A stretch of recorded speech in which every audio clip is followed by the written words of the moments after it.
Ok. Donc nous sommes dans Pirkei Avot. Nous sommes dans Pirkei Avot et nous sommes à la deuxième Mishnah de Pirkei Avot. Nous avons exprimé que la dernière fois que chaque Mishnah va nous enseigner ce que les personnes en question qui ont écrit la Mishnah en question sentaient comme étant leur mode de vie, leur drapeau pour la génération qui vivait, et que c'était important pour eux de mettre l'accent là-dessus pour permettre à ce que Bezrat Hashem, la Torah, elle puisse continuer à être transmise de meilleure façon. Je répète et je répéterai N fois que la Torah, elle continuera d'une manière ou d'une autre dans l'âme Israël. Et toute la question va être qui va en participer, qui veut prendre parti, et comment on peut rien que l'embellir, comment on peut rien que l'agrandir. Mais Akadosh Baruch Hu nous a promis Kilot ishtakach mipizaro. Kilot ishtakach mipizaro, ça veut dire qu'Akadosh Baruch Hu nous a promis que jamais la Torah sera disparue de chez nous. Donc elle continuera à exister dans l'âme Israël d'une manière ou d'une autre, sous terre, comme vous voulez, le problème n'est pas là. La question c'est qui veut être les acteurs et en même temps, comment on peut améliorer la situation. Et ça c'est Natoun, ça c'est donné à notre prira, à nous, personnel. Par conséquent, maintenant on passe à la deuxième Mishnah. Shimon HaTzadik. Shimon HaTzadik, Hayam Mishiare Knesset Agdola. Shimon HaTzadik, c'était un des rescapés, si je peux dire ça, mais un des restes le plus jeune, le plus vieux, non, le plus vieux par rapport à sa génération, mais c'est le plus jeune de la Grande Assemblée. Donc c'est l'un des derniers de la Grande Assemblée. Mishiare, ça veut dire qu'il en restait encore quelques-uns, hein, mais lui il était dominant là-dessus, il était plus important. Ouaya Omer, lui il disait la chose suivante, comme vous savez toutes, Al-Shlosha Dvarim Ha'olam Omed. Sur trois choses, le monde y tient. À la Torah, à la Avoda, Valgunot Asadi, que vous connaissez tous très bien déjà, qui est la Avoda veut dire, bien entendu, la Torah, les trucs de la Torah ou la pratique de la Torah. La pratique de la Torah, ça me dérange un petit peu de le dire, parce que si on dit la Avoda et la Gmunot Asadim, qui représente une partie des mitzvot, alors si ça représente une partie des mitzvot, automatiquement, c'est déjà inclus dans la Torah, donc pas besoin de répétitif. C'est pour ça que plus la Torah, il faut le comprendre comme l'étude de la Torah. La Avoda, vous savez tous, c'est le sacrifice, ou sinon la tfila, et on va un petit peu s'attarder là-dessus. Ve'al gimlut rasadim, bien entendu, l'aide sociale, le fait que ça nous importe et ça nous prend à cœur ce qui se passe chez autrui, ce qui se passe chez l'autre, et on essaie de voir jusqu'à combien on peut être beaucoup plus, on va dire, actif dans la vie sociale. Maintenant, c'est la première chose que je voudrais quand même m'attarder dessus. Premièrement, déjà, pour qu'on comprenne qui nous parle ici. Pourquoi Shimon s'appelle Shimon HaTzadik? Qu'est-ce qui lui a donné le titre de Tzadik? On connaît Yosef HaTzadik, d'accord? On connaît Rabbi Yehuda HaKadosh, Rabbeinu HaKadosh. Mais Shimon HaTzadik, il faut qu'il y ait une raison pour qu'on l'appelle Tzadik. Alors, la Gemara nous ramène deux situations qui ont donné le titre et qui lui ont donné la possibilité de s'appeler Tzadik. Et je voudrais quand même y rentrer un petit peu pour qu'on comprenne que c'est une personne que si elle nous dit quelque chose comme ça, c'est que ou qu'elle a reçu une science infuse sans avoir la prophétie, hein, mais qu'elle a compris vraiment qu'est-ce qui se passe et que je me repars à travers lui. Parce qu'être une personne d'une telle trempe et d'une telle capacité, s'il dit ces trois choses-là qui a priori, bon, elles sont plus ou moins, elles ont l'air d'être triviales. La Torah c'est normal, le Beth Amikdash on en a besoin, et là ça voudrait dire qu'il y a ici quelque chose qui est, mais autre chose qui est très important et que Alvaï, qu'on arrive à répliquer au moins une des trois choses. Au moins une des trois choses. Maintenant, chez Shimon HaTzadik, il a eu le titre et le mérite de s'appeler Tzadik. Une raison, c'est déjà à cause de ce qui se passait dans le Beth Amikdash. Comme vous devez tout savoir que dans le candélabre, la menorah qu'allumait le Kohen Gadol ou qu'allumaient les Kohanim, il y avait un ner, il y a une des branches du candélabre qui s'appelle le ner Amaharavi. Quel est le ner Amaharavi? Donc ça dépend comment la menorah était posée. Hein. Si c'était posé nord-sud, alors à ce moment-là, ça veut dire le nerf central. Si c'était posé est-ouest, alors c'est l'avant-dernier branche qui donne vers le Kodesh HaKodashim, comme ça ou comme ça. D'accord? Donc ce nerf Maravi, qui avait la même quantité d'huile que tout le reste branche de la menorah, restait allumé plus longtemps. Comme quoi l'huile se consommait plus lentement. Et ça se remarquait le plus à l'époque de Shimon HaTzadik. C'est-à-dire que Shimon HaTzadik, son srout, a eu la capacité, cette possibilité, cette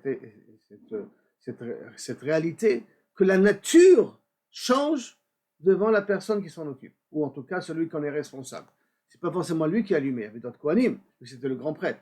Mais néanmoins que Kavichol, le grand prêtre, a une influence sur ce qui se passe dans le Beth Amikdash, de telle sorte pour bien nous montrer que, que la Shrina n'a pas quitté le Beth Amikdash. Alors on avait ce qu'on appelle donc le Ner HaMa'ariv qui restait allumé plus longtemps, ce qui fait comprendre que le juif, d'une certaine manière, à un certain niveau, il a une possibilité de contrôler la nature. Pourquoi je vous dis que c'est quand même important de voir ça? Parce qu'il y a marqué Aolam Omed, le monde y tient. Si on nous dit que le monde y tient, ça veut dire que toute l'énergie nécessaire pour que le monde puisse fonctionner, c'est les trois choses qu'on va dire par la suite. Mais comment c'est possible que les trois choses vont tenir? Parce que l'être humain, en l'occurrence le juif, a cette capacité de pouvoir avoir une influence sur le monde lui-même, sur la matière qu'il y a dans le monde. Donc le début, le fait de nous dire que Shimon HaTzadik, ce n'est pas pour rien, hein, parce que vous allez remarquer que les autres ne vont pas dire à Olam Omed. Hein. C'est le seul qui va dire Olam Omed. D'après, vers la fin, la dernière Mishnah, il y a quelque chose qui ressemble un petit peu à ça. Un petit peu. Je ça Dvarim à Olam Omed, avec Rabbi Shimon ben Gamliel, qu'on verra par la suite. Qu'est-ce qu'il veut rajouter Rabbi Shimon ben Gamliel? C'est la dernière Mishnah du Pérek. Mais déjà, le fait que nous dire Olam Omed, il faut que c'est un petit peu lié aussi au titre de qui on parle, de Shimon HaTzadik. Et la preuve, c'est que Shimon HaTzadik avait son influence sur le monde, sur la matière en tout cas. Ça, c'est la première explication de Tzadik. Deuxième explication de Tzadik, c'est quand Alexandre le Grand est arrivé aux portes de Jérusalem, bien entendu, c'est devenu une ville ouverte. Pourquoi? Parce qu'on n'avait pas les capacités d'arrêter Alexandre le Grand.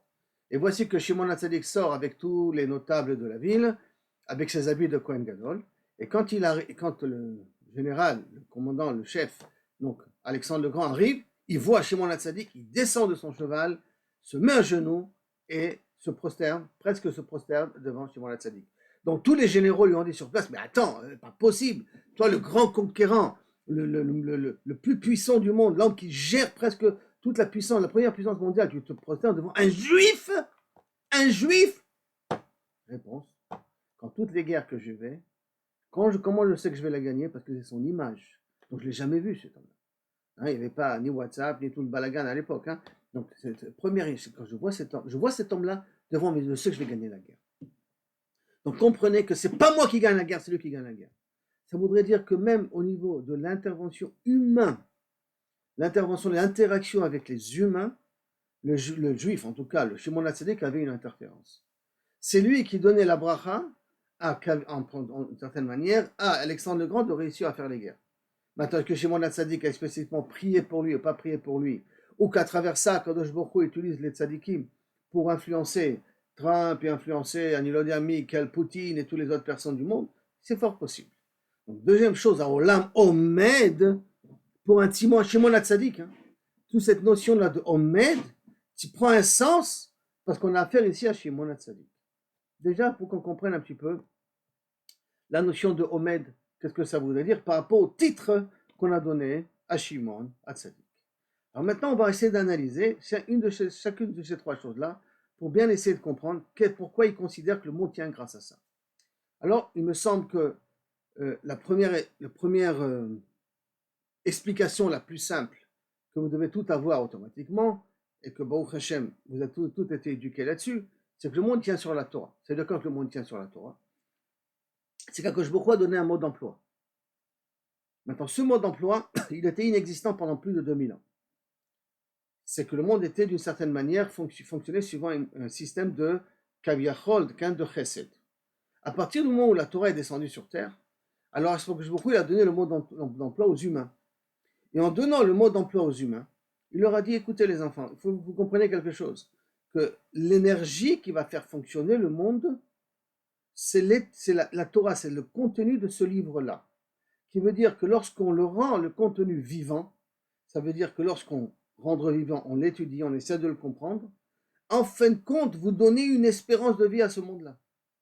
À tel point que vous donnez une espérance de vie à ce monde-là, il faut vraiment que vous compreniez où ça va, c'est que le Rambam, dans Ilchot Teshuvah, il nous dit qu'il y a même les erreurs que nous faisons dans notre vie, on a des moyens de les réparer grâce à la Teshuvah, grâce à Dieu, au Dou Hashem Kitov, que je nous a donné un moed bet, qui est la Teshuvah, une possibilité de se rattraper grâce à ça. Seulement, ça dépend de la gravité de la faute qu'on a fait. Si c'est une mitzvah tassée qu'on a transgressée, c'est un petit peu habituel, qu'on a oublié de mettre les tefilines, on n'a pas fait le kiddush comme il faut, on a raté une mitzvah tassée, alors la tchouva en elle-même est suffisante. Si par contre c'est une mitzvah lo tassée qu'on a transgressée, alors à ce moment-là, il faudrait Yom Kippour, la tchouva n'est pas suffisante. Mais si maintenant c'est une avéra qui est accompagnée d'une punition, entre guillemets punition, d'une réaction plus grave dans la Torah qui s'appelle karet, chayav mita bidei shamayim, kaviachol, d'accord, ou mita bidei adam, que ce soit peine de mort en bas ou peine de mort céleste, ça ne change rien au problème. Alors on a besoin, en plus de la tchouva Yom Kippour, on a besoin d'Yissouri. On a besoin donc de faire passer un certain cursus, une certaine procédure de nettoyage qui fait un petit peu mal. Mais pourtant, Kesef Mishneh, Rabbeinu Yona, tous ces commentaires-là, ils nous disent, mais, je peux convertir les Issourim. Comment je convertis les Issourim? Écoutez bien, mesdames, le mérite que vous avez. Je peux convertir les Issourim. C'est qu'à partir du moment où mon mari, ou en tout cas, on étudie la Torah et qu'on fait d'étudier la Torah, ça demande énormément d'investissement et de sacrifice de votre côté à vous et du côté de vos maris. Alors à ce moment-là, les Issourim qui auraient dû venir se convertissent par le Issourim de l'étude de la Torah. Quand on étudie la Torah, ça nous demande une réflexion. Quand on étudie la Torah, ça nous demande un investissement. Quand on étudie la Torah, ça nous demande la capacité de pouvoir s'asseoir, de pouvoir essayer de se concentrer. Et vous, mesdames, d'une certaine manière, sacrifier votre temps par rapport à vos maris.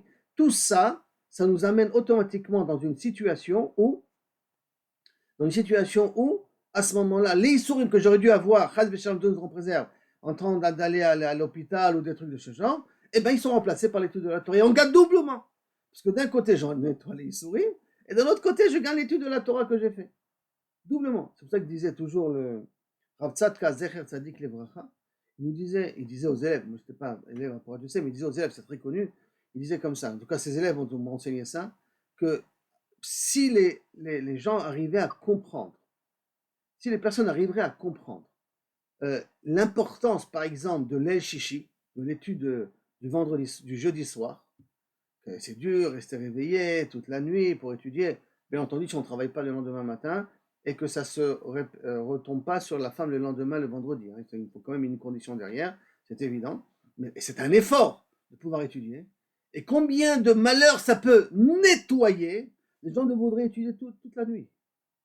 Ça veut dire que Olam Omed à la Torah, le monde tient sur la Torah sur deux points de vue. Premièrement, Yom HaShishi, que vous savez tous.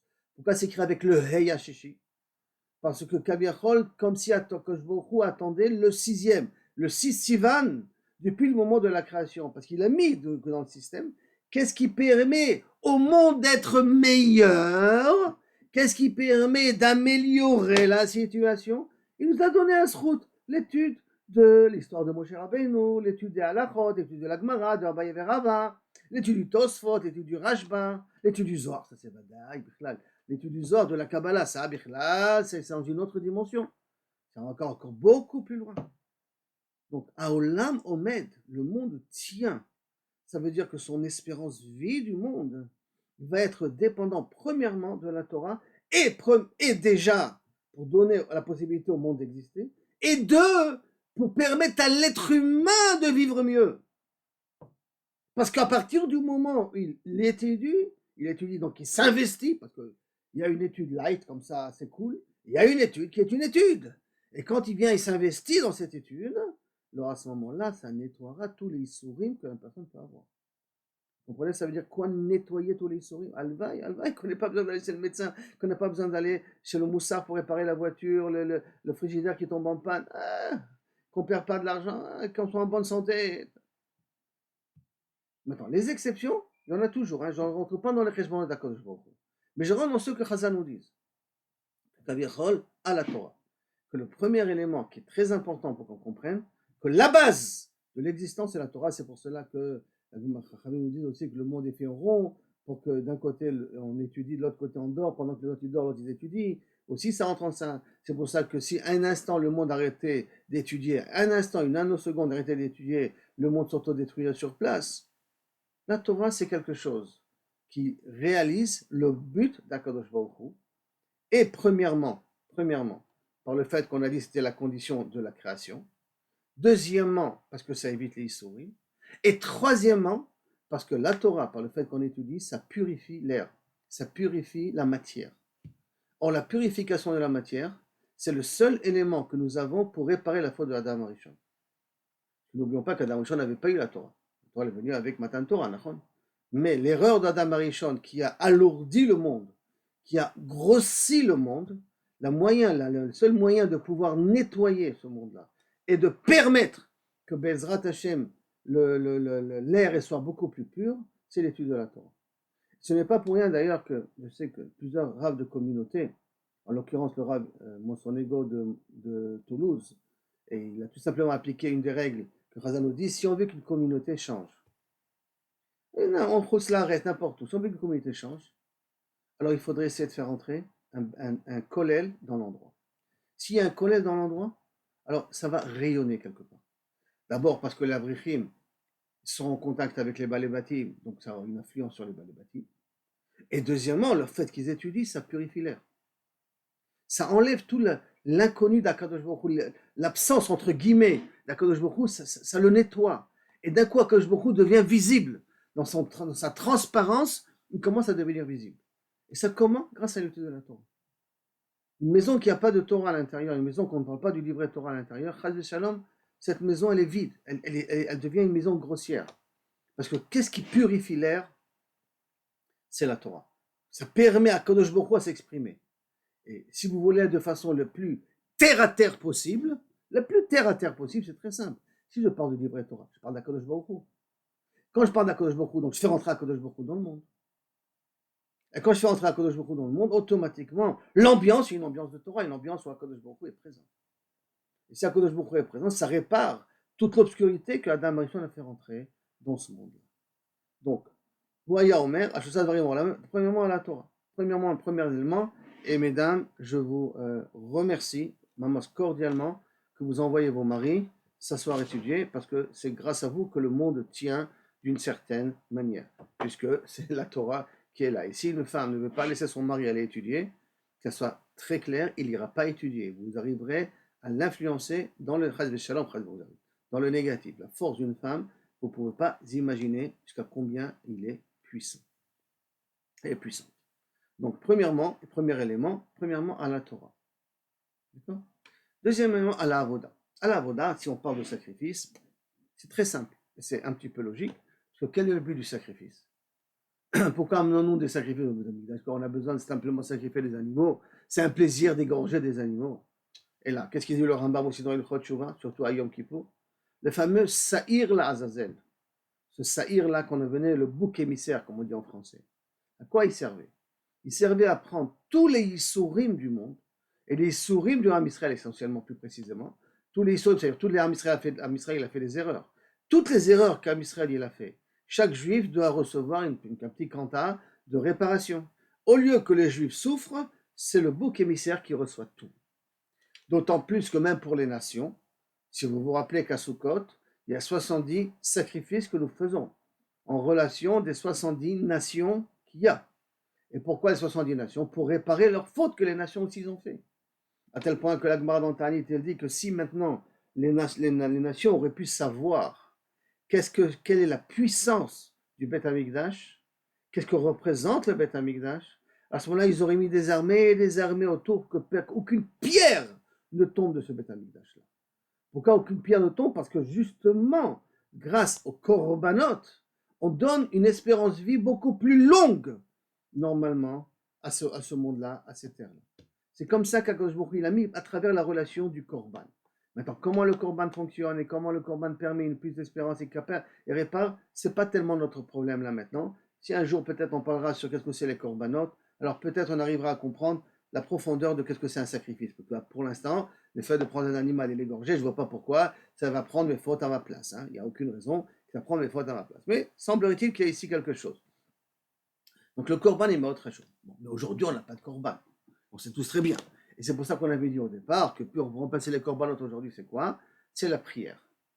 Alors, la prière, le monde tient sur la prière. Pourquoi le monde tient sur la prière?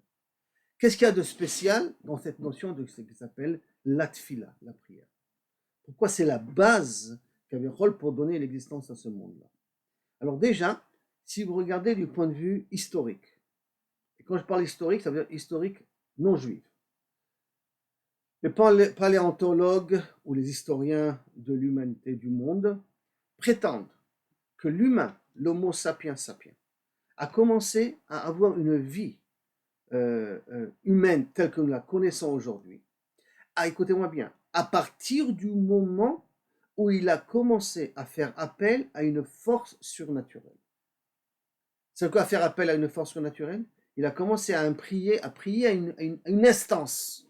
On le voit ça à travers des petits fresques qu'on trouve dans les grottes, où on voit des dessins, où il se prosterne à une genre de statue qui a une forme un peu bizarre. À partir du moment où l'être humain a compris qu'il ne peut pas se débrouiller tout seul, et qu'il a des fois des situations où son cerveau, sa, cette capacité intellectuelle d'essayer de trouver des solutions, arrive devant un mur, et par conséquent, il a besoin d'une force extra-humaine. Donc ça veut dire qu'il existe une puissance extra-humaine qui peut venir à mon aide. À ce moment-là, on commence à reconnaître l'humain qui compose le monde que nous avons aujourd'hui. Avant, c'était un petit peu un mode animal. Comment mode animal? Procréation, nourriture et repos. Voilà, qu'est-ce qu'il y avait? Pas plus que ça. C'était vraiment comme les animaux. Pas plus que ça. À partir de quand? Et la communication, parce que même pour l'instant, même les animaux ils ont une communication. Bon, c'est beaucoup plus évolué, Baruch Hashem. D'ailleurs, on le verra par la suite, ça se développera ça aussi par la suite. Mais néanmoins, déjà au niveau de l'humanité et au niveau animal, quand l'être humain comprend qu'il y a peut-être quelque chose qui est plus fort que lui, à ce moment-là, il se distingue du monde animal, qui est très logique. Si c'est comme ça, à partir du moment où on se met à prier, on se met à prier. Qu'est-ce qu'on est en train de dire quand on prie? Mais quand vous priez, qu'est-ce que vous êtes en train d'exprimer là? Quand vous coulez des larmes et vous allumez les néros de Shabbat, et vous faites votre fila pour vos enfants, en coulant des larmes, qu'est-ce que vous voulez exprimer par là? Vous voulez exprimer votre impuissance devant le Kodesh Baruch Hu. Kodesh Baruch Hu, j'ai tout fait. Kodesh Baruch Hu, j'ai tout fait. En tant qu'humain, j'ai tout fait. Maintenant, il ne reste plus qu'à toi d'intervenir. Parce que tu m'as demandé de faire Maïshtadlut. Je l'ai faite, Maïshtadlut. Ça veut dire ce que je devais m'investir, je me suis investi. Maintenant, tu vois que c'est plus fort que moi. Donc je reconnais qu'en fin de compte, ça dépend que de toi. Mon côté, il a été fait, maintenant s'il te plaît, fais le tien. Quand on est dans une situation comme ça, où on comprend qu'on est arrivé à la fin de nos forces, alors ça veut dire qu'Akadosh Baruch Hu est rentré, qu'Akadosh Baruch Hu est présent. Et si Akadosh Baruch Hu est présent, donc à ce moment-là, le monde, il ne peut aller que dans un monde meilleur. Et c'est pas pour rien que Rabbi Nachman nous a dit En Yehush Ba'olam Klal. Ça veut dire quoi En Yehush Ba'olam Klal? Aucun Yehush, il n'y a pas de désespoir. Il n'y a pas de désespoir. Parce que quand on arrive au désespoir, au moment du désespoir, ça veut dire quoi le désespoir? Ça veut dire que je lève les bras, je dis je suis plus capable. Alors à ce moment-là, Kadosh Baruch Hu, il est là. Kadosh Baruch Hu, il est présent. Parce que sauf, tu as mis ta personnalité de côté. Et en mettant ta personnalité de côté, tu as laissé la place à Kadosh Baruch Hu. Et ça, Shimon HaTzadik comprend que Kaviachol, on a besoin de cette communication avec Akadosh Baruch Hu pour que le monde puisse continuer à fonctionner. Ça veut dire que, ou pour l'instant, on fait Torah, ou pour l'instant, on met l'accent sur la Torah. Ça veut dire que le monde tient grâce à la Torah, le fait que tu étudies, ça peut permettre, Bezrat Hashem, à ce que le monde continue à fonctionner.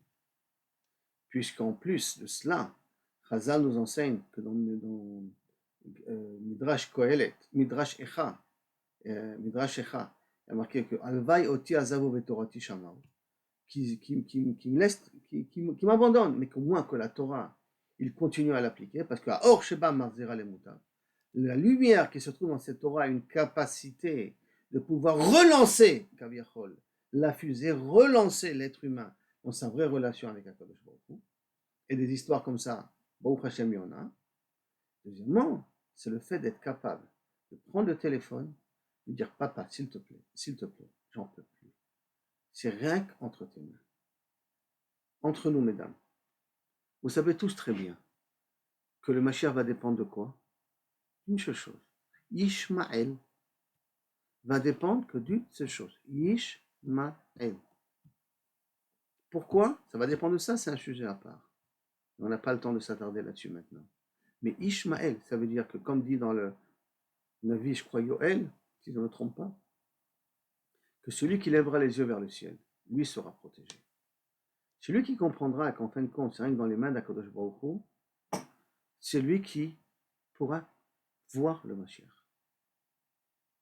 Ishmaël, Akadosh Baruch Hu va nous envoyer un Ishmaël qui va nous donner le dos au mur pour qu'on se mette véritablement à prier. Je dis là le mot véritable qui nous manque. Prier vraiment comme on devrait prier. Et à ce moment-là, Akadosh Baruch Hu écoutera. Et quand il écoutera, il mettra un fin un petit peu à toute cette histoire. La puissance de la prière est de pouvoir même changer la nature. Vous voyez tous très bien que des personnes qui n'avaient aucun espoir, et uniquement par la force de la émouna qui est passée par la prière, ils sont sortis de leur maladie, de leur catastrophe, de leurs problèmes qu'ils ont. Il y a une étude qui s'est faite aux États-Unis jusqu'à combien la prière elle est forte. Pour une maladie donnée, j'ai ça dans mes classeurs, pour une maladie donnée, ils ont fait une expérience, bien entendu, suivant toutes les règles de l'expérience, en prenant un groupe en placebo, un groupe sans placebo, en donnant des médicaments placebo, des médicaments pas placebo. Et on a demandé à des personnes de prier pour un groupe particulier de ces malades-là. Les malades ne savent pas qu'on prie pour eux. Et ceux qui prient ne connaissent pas le nom des malades, rien qu'ils savent qu'il y a des malades, et qui prient pour le nom d'un tel. Ils sont aperçus, pour cette maladie donnée, que les personnes sur qui on a prié pour eux ont réussi à guérir plus vite et meilleur que les gens qu'on n'a pas prié pour eux. Quitte même les gens qui ont pris du placebo. Quitte même pour les gens qui ont pris du placebo. Que la tfila a eu une impact sur eux et ça les a guéris. C'est-à-dire que le corps de la tfila, ça permet au monde d'exister.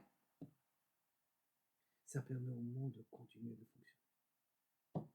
De savoir qu'en fin de compte, tout n'est pas entre nous. Même si vous ne permettez rien entre nous, que le libre arbitre. Et encore, mais tout n'est pas entre nous. Et ça, si vous voulez, c'est le deuxième élément que Rabbi Shimon Bar Yochai que Shimon HaTzadik va nous faire comprendre. Troisième élément, Gimilut Chassadim. Quand le monde tient sur Gimilut Chassadim. Bon, ça je peux le comprendre. S'il n'y a pas d'entraide, vous comprenez très bien que le monde va à son autodestruction. Ça c'est très logique, entièrement logique. Hein. Si maintenant dans le monde global que nous vivons, il n'y a pas une aide d'un pays à l'autre, alors on ne sait pas comment ça sortira de la coronavirus. C'est normal. Donc une aide c'est un petit peu logique. Hein. Mais il y a ici quelque chose de beaucoup plus profond. Beaucoup plus profond. Tomer Dvora nous dit la chose suivante. Tomer Dvora, ce qui est écrit par Moshe Cordovero, sur les 13 attributs d'Akadosh Baruch Hu, Mi El Kamocha Nosé Avon Dover Al Pesha. Et là-bas, il y a marqué Oev Chesed. Akadosh Baruch Hu, il aime le Chesed. C'est quoi il aime le Chesed? Alors, il explique Tomer Dvora. Je suis basé un petit peu sur la Gemara de Sanhedrin ou de Baba Batra, je crois, ou Baba Batra ou Sanhedrin. Baba Batra plus. Baba Batra. Qu'à un moment donné, Akadosh Baruch Hu a décidé, il a demandé à l'ange de Gabriel d'aller prendre des braises et de les jeter sur le Ham Israël. Ça veut dire de Chad Veshalom, ça y est, l'alliance elle est finie. On coupe l'alliance, on arrête tout. D'accord? C'est fini. On a fait, on peut faire vos jeux, c'est fini, c'est impossible de retourner, rien ne va plus. Mais juste avant, je me dis, mais s'il te plaît, est-ce qu'ils font du chesed l'un avec l'autre? Et l'ange Gabriel dit, oui, ils font du chesed l'un avec l'autre. Ah! Ils font du chesed l'un avec l'autre. Bon, on reporte. Pas pour maintenant. C'est reporté pour plus tard. Vous connaissez tous l'expression Tzedaka tatzil mimavet. La tzedaka, elle permet de sauver de la mort. Comment la tzedaka permet de sauver de la mort? Pourquoi la tzedaka permet de sauver de la mort? Alors, d'une certaine mida kaneged mida. Je donne la possibilité de vivre un peu plus longtemps. Mida kaneged mida, que je me permet de vivre un peu plus longtemps. De la même façon, donc, Gmilut Chassadim. Et quoi Gmilut Chassadim? Demandez à vos maris. D'accord? En tout cas, certains élèves du Machon Lev sont là, leurs femmes sont là. On est en train d'étudier tout ça, le sujet le dimanche. Qu'est-ce que c'est Gmilut Chassadim? Gmilut Chassadim, il dit à Kodesh Baruch Hu, ils me ressemblent. Ces enfants-là, ils me ressemblent. S'ils me ressemblent, pas maintenant. On va leur donner encore une espérance. On va donner une nouvelle chance. Une nouvelle chance, une nouvelle chance. C'est, vous l'avez vu aussi, par exemple, entre la tour de Babel et le déluge. La différence entre les deux, pourquoi dans le déluge, l'extinction totale, alors que la tour de Babel, ils sont rien qui été dispatchés, et de nouvelles langues sont intervenues, justement pour la même inyan, le même sujet. C'est comme dans la tour de Babel, ça avait un seul but, d'unir l'humanité pour un but, ça veut dire de leur donner une solution à tous leurs problèmes. La tour de Babel que Nimrod avait construite était un petit peu l'ONU, c'était l'ONU d'aujourd'hui qui a été construite, de donner une solution à l'humanité entière. Et un problème, tu as où aller pour demander au secours. Tu peux demander une aide. Alors, donc, comme bien entendu, c'était dans le but de se révolter contre Akadosh Baruch Hu, donc Akadosh Baruch Hu, il est intervenu. Ben, c'est exactement la même chose ici. Gmilut Chassadim, nous dit Tomer Dora, et en tout cas nous dit Rabbi Shimon HaTzadik, ça fait tenir que le monde mérite de continuer d'exister. Donc, Ashlosha Dvarim, Haolam Omed, trépied, dont chacun, c'est une puissance en soi, et que ça peut faire tenir le monde en soi. Un, c'est Torah. Le fait de s'asseoir et d'étudier, l'étude a une puissance, a quelque chose qui fait une transformation chez l'humain, qui le rend meilleur, et qui rend la nature meilleure, et qui remplace les Issourim. Et donc, par conséquent, il nous donne la possibilité de continuer à vivre. Et que le monde continue à fonctionner de façon meilleure. Allah Avoda, les sacrifices ou la tfila, où l'être humain qui est au haut de la pyramide reconnaît la puissance du Créateur, reconnaît qu'il est incapable, c'est plus fort que lui, alors à ce moment-là, je me dis, ok, donc tu reconnais que celui-là, donc le monde arrive à sa finalité. L'obscurité que Adam Arishon il a mis commence à disparaître. Troisième élément, c'est lui ressembler. Mais l'autre a ça dit, plus on lui ressemble, plus on aide, plus on ouvre un gmach à la maison, ou d'une certaine manière on essaye d'être des personnes qui aident la communauté, aident les autres, alors à ce moment-là, grâce à ces Gmilot Chassadim, je vous dis, même si Chaz Veshalom, Dieu nous en préserve, il y avait un décret sur cette communauté ou ces personnes-là, je ne peux pas appliquer le décret. Vous entendez bien la phrase que je suis en train de dire là maintenant? Je ne peux pas appliquer le décret. Et pourquoi je vais l'appliquer? Parce qu'ils font des chassadim. Ils se comportent comme moi. Je ne peux pas frapper celui qui me ressemble. Je ne peux pas, ça peut pas. Pas maintenant. On va essayer, on va voir un peu plus tard. Vous savez, les gars, Malachim, calmez-vous. On va voir un peu plus tard. Hein. Un peu plus tard. Un peu plus tard, peut-être ça va s'arranger à ce moment-là. Vous comprenez ce que vous savez? Ça, c'est la notion de votre chassadim. Maintenant, pour terminer, permettez-moi de prendre ça et de vous montrer que Kaviachol, ça peut rentrer dans la vie de tous les jours, même si j'enlève l'idée de Torah derrière. Qu'est-ce qui permet à mon monde, au là mon maître, et le monde, il y a moi aussi je suis un monde. Moi personnellement je suis aussi un monde. Qu'est-ce qui me permet à ce que cette personnalité arrive à exister, à continuer à fonctionner, à avoir une place dans cet univers? Premièrement, Torah. Torah veut dire enseignement. Premièrement, il ne faut jamais arrêter à apprendre. Il faut avoir la connaissance. La connaissance veut dire que c'est impératif à nous à continuellement être avec notre cerveau en réaction, en analyse. Ne jamais mettre notre cerveau en léthargie. Jamais, jamais en léthargie. Qu'il soit en continuel fonctionnement. Parce que sinon, à l'âge de 40 ans, vous allez commencer à baisser. J'ai des amis, enfin des élèves, qui me racontent au nom de ceux qu'ils ont vus dans le monde du travail, que les gens qui arrivent à 40 ans, c'était très difficile à les bouger. Pourquoi? Parce qu'ils avaient perdu cette gymnastique d'esprit. Par conséquent, tu veux que ton monde à toi puisse tenir. Première chose, travaille ton cerveau à la Torah. Ne laisse pas ton cerveau dormir comme on voit aujourd'hui, sur WhatsApp, sur Internet, sans trop de fatigue. Donne-moi un petit devoir Torah facile, sans trop te casser la tête. Non, que ça soit hard. Envoyez vos maris pour que ça soit dur. Une étude qui demande de réflexion. Pas une étude light. Une étude qui demande de réfléchir. Et une étude qui demande de l'investissement. Dans tout. Dans tout. L'Avdavka Torah. Deuxième élément, pour que je puisse exister, c'est que à Avoda, on a dit, c'est le sacrifice, la tfila. La tfila, vous me permettez de traduire de cette façon-là maintenant, qui veut dire aussi espoir. Ne jamais perdre espoir. Tout le temps savoir que ça pourra être meilleur. Demain, ça pourra être meilleur. Le monde, il est cyclique. Les choses ne stagnent pas, ils sont en mouvement continuel. Et là, on les voit aujourd'hui. Les informations d'hier, c'est plus d'informations d'aujourd'hui. Tout va en grande vitesse. On arrive au Mashiach, bien entendu. Ne jamais perdre espoir. Ça veut dire la Avoda. Ne perdez pas espoir dans votre vie. Toujours accrochez-vous à une petite lumière. Que ce soit au niveau du Shalom Bayit. Il y a eu des moments heureux entre vous. Donc accrochez-vous à ces moments-là et ne perdez pas espoir qu'ils peuvent revenir, ces moments-là. Il y a une maladie, il y a un problème. Espoir qu'Akadosh Baruch Hu, que Bezrat Hashem pense bien, tout ira bien. Ce que les Chabad avaient l'habitude de dire. Et ce que la Gemara a dit aussi, la loi de Murphy. Ayagorti Bali, Mashi Agorti Bali, de ce que j'ai craint, ça m'est arrivé.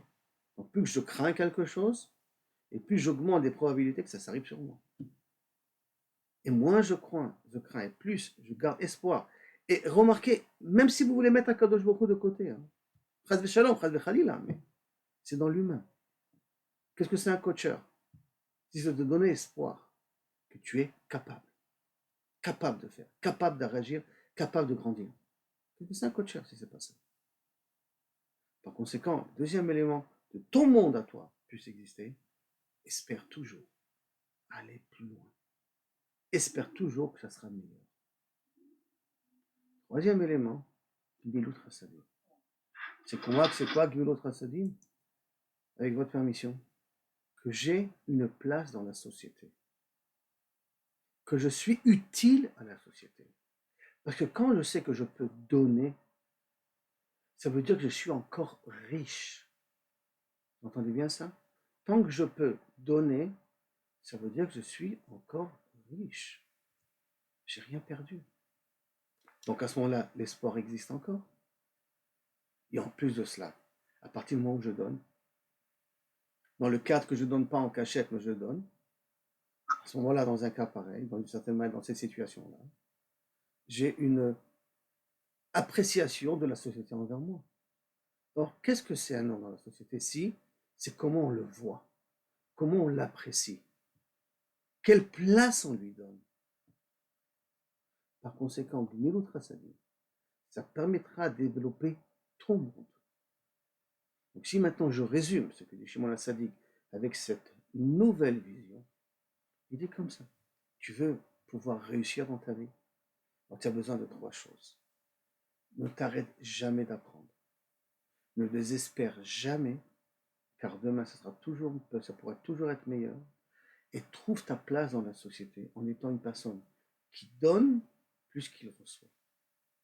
Comme ça, on t'appréciera et toi tu t'apprécieras toi-même. Parce que tu auras un sens à ton existence. Quant à ces trois choses-là, à ce moment-là, tu es hors maître. Vous vous rappelez, à Midou Talmidim qu'on a dit dans le cours d'avant, venez tenir vos Talmidim sur leurs pieds, qu'ils puissent être indépendants et aller d'eux-mêmes, ben c'est exactement la même chose. Tout le monde à toi tiendra à ce moment-là. Et tu seras productif. Et tu auras un sens. Et tu comprendras que ça vaut la peine de vivre dans ce monde-là. Bien entendu, si je fais rentrer la Torah au milieu, c'est la bombe atomique. C'est l'apothéose. C'est l'explosion. Et c'est tout le but de la création. Même si je retire, Chad Shalom, Dieu nous en préserve, on peut comprendre que les règles que nous a données chez Shimon HaTzadik sont des règles de base d'une vie en société. Et c'est pour ça que je vous ai dit que Pirkei Avot, que même s'il y a écrit des choses qui sont à l'air a priori pas pour nous, non, ça peut être pour nous. Il faut rien qu'apprendre à les traduire à notre vie de tous les jours. Voilà, mesdames, je vais bientôt devoir lancer le deuxième shiur. Alors, s'il y a des questions, j'en profite rapidement à y répondre. Si on n'a pas ou des questions se soulèveront, je vous repropose de voir ce que le mail de Madame Halimi et de lui envoyer et de se brancher sur son mail à elle pour qu'elle puisse vous transmettre des informations au cas où, comme j'ai dit tout à l'heure, il y a des changements ou une possibilité d'autres choses que vous voulez, que je puisse le savoir, comme ça on centralise l'information chez quelqu'un. Merci beaucoup, mesdames, et que je vous trouve une grande sécurité d'Ismaïa pour bien préparer le Shabbat, et que la date soit bonne, et qu'en plus, d'une certaine manière, les chalotes soient excellentes. Shabbat shalom.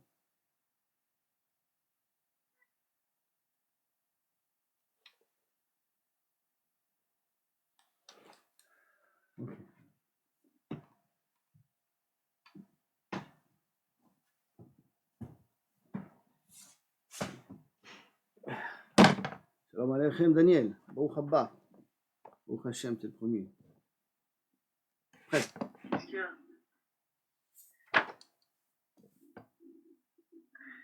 Ah, Oui, Baba. merci. Une question. J'ai plusieurs questions, juste pour concernant le chiot. Pourquoi si l'être humain, il doit, enfin le juif en l'occurrence, donne des corbanotes pour se faire pardonner des avérotes. Attends une seconde, j'ai oublié d'arrêter l'enregistrement. Oui, ça y est, c'est bon, Ken. Je t'écoute. Ok. Pourquoi les Israéliens, s'ils ont besoin d'amener un corban pour être mechaper les avonotes, comme vous avez dit, donc Kéilou, la Avera, elle passe sur lui, elle passe sur le corban et pas sur lui. Dans ce cas-là, pourquoi est-ce qu'il y a besoin de faire un corban le matin et le soir, les corban à Tamid? Pourquoi est-ce qu'ils ont besoin là? Justement, pour pardonner les fautes du monde entier. Chaque jour, le monde y tient grâce au Korban Atamid. Chaque jour, le monde y tient rien que grâce au Korban Atamid. Alors, c'est pour les goïms, Kéilou? Même pour les goïms. Même pour les goïms, Ken. Ouais, même. Parce que c'est-à-dire que Vadaï pour les juifs. C'est Vadaï pour les juifs. C'est Vadaï pour les juifs. Ça veut dire que le monde mérite de continuer à fonctionner. Comment faire que le monde mérite à continuer à fonctionner? C'est grâce au Korbanot, Korban Tamid que tu fais le matin.